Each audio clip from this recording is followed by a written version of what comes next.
අද අපි Adobe Photoshop වලින් daytime image එකක් කොහොමද nighttime image එකට මාරු කරන්න කියලා බලමු. මුලින්ම අපි document එක හදාගමු. මම හදාගන්න 1080p resolution තියෙන document එකක්. හරි. අපි දැන් අපිට අවශ්‍ය image එක මේකට import කරගමු. හරි. මේ තියෙන මගේ image එක. මට ඕනේ මේ image එක nighttime එකට මාරු කරගන්න.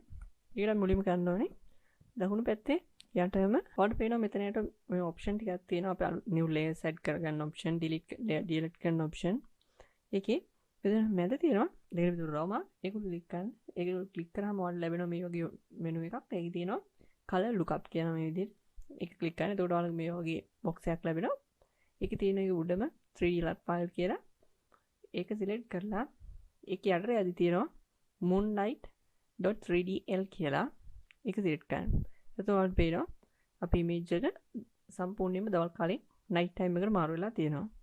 වෙනස බලන්න පුළුවන් මේ විදිහට. එහෙනම් අද වීඩියෝ එක මෙතනින් ඉවරයි.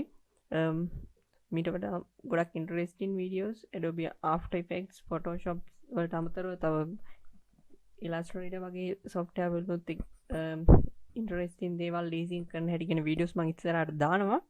මගේ channel එක subscribe කරලා share කරලා help එකක් දෙන්න. මගේ subscribers ලා වැඩි වෙන ගානට මම දාන වීඩියෝ ගන්න වැඩි වෙනවා. ඒ නිසා මගේ channel එක subscribe කරලා share කරලා support එකක් දෙන්න. ඔයාලට ගොඩක් දේවල් ඉගෙන ගන්න පුළුවන් දේවල් මම මේ channel එකට දානවා. ඉස්සරහට තව Adobe software වලින් පිටත තවත් interesting software ගොඩක් තියෙනවා. ඒ software ගැනත් videos ඉස්සරහට දානවා. මගේ subscriber count එක වැඩි වුණොත් ඒ නිසා මගේ subscriber count එක වැඩි කරගන්න මට help එකක් දෙන්න. like කරන්න, subscribe කරන්න, share කරන්න. හැමෝටම සුබ දවසක්.